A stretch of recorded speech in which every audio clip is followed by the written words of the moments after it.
A piece that often gets overlooked, but that is still crucial, and I think pretty much any senior mindfulness teacher will agree, is that there's also this element of sustaining.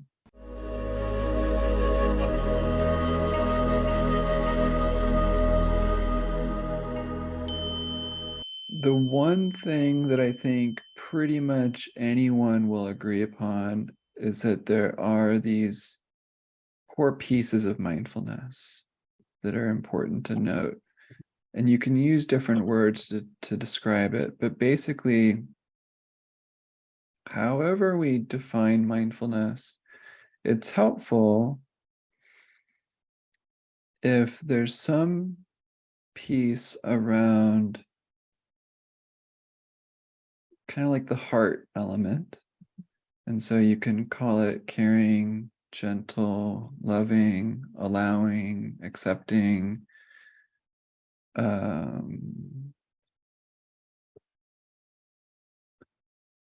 non-judgmental. Okay, so there's this heart piece of essentially like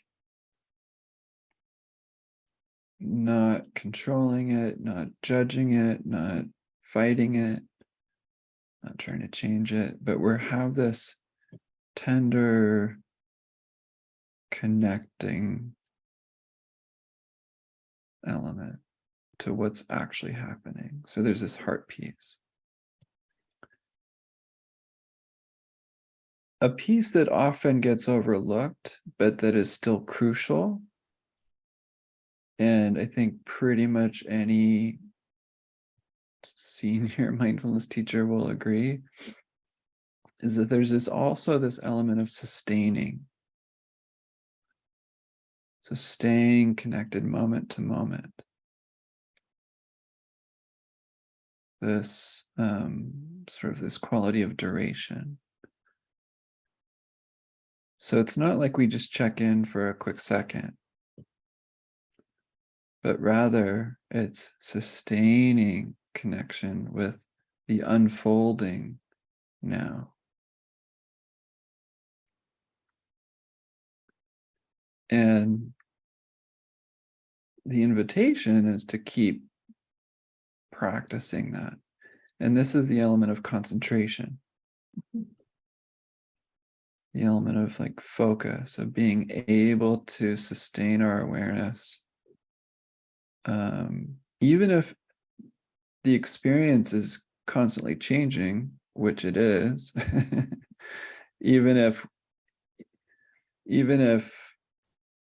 we have a concentration object that seems very still or unchanging, experience itself is always changing, even if it's a very subtle level. But even if things are changing, we're still connecting with it as it's changing.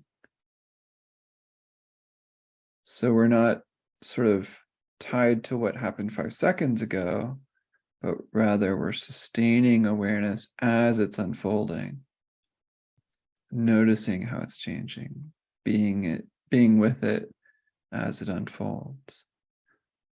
So, like one of my teachers, Philip Moffat, refers to this element as dancing with life.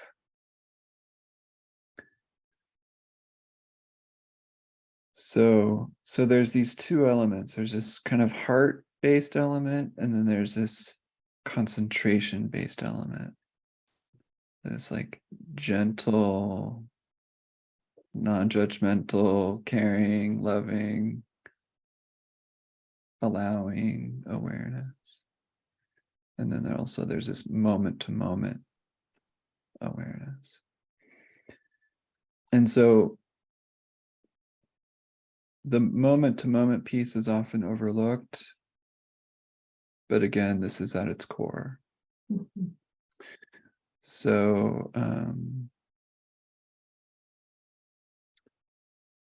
since those conversations with Gabor, I have been using non-judgmental less. It still pops up every once in a while. Partly just to kind of emphasize this point of the teaching that we're not judging it to be good or bad, right or wrong.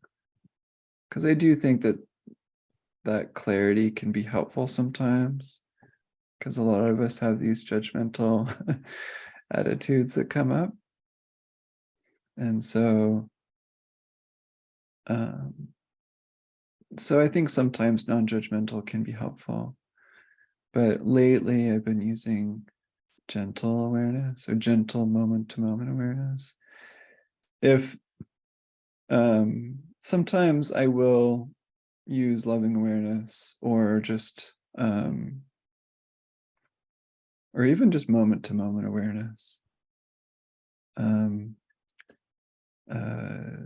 lot of times we'll use the word presence, just being present, and so presence, when you really unpack it, sort of includes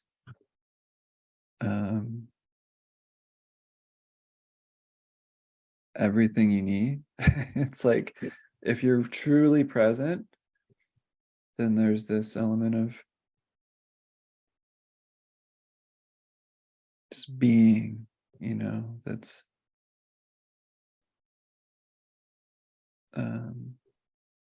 maybe has this sense of like kindness to it. And presence is just always present. So you could simplify it down to one word like that.